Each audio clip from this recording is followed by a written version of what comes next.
আসসালামু আলাইকুম। জি বলেন। আপনি জানেন বাংলাদেশে আদমশুমারি শুরু হয়েছে, তো আপনার পরিবারের সদস্য সংখ্যা কয়জন সেটা আমরা গণনা করতে এসেছি। জি বলেন। জি, আপনার নামটা? দিনমজুর। না, মানে আপনার পেশা না, আপনার নাম।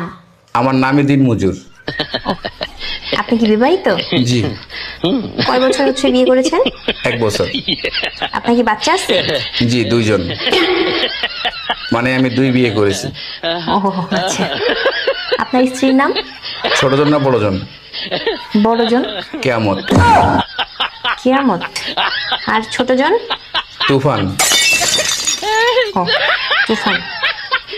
আপনার সন্তানের নাম? ছোটজনেরটা না বড়জনেরটা? কিয়ামত জনেরটা? ঝড়। ঝড়। আর তুফানেরটা? সিডর। সিডর। জি, আপনার মূল্যবান সময় দেওয়ার জন্য আপনাকে ধন্যবাদ।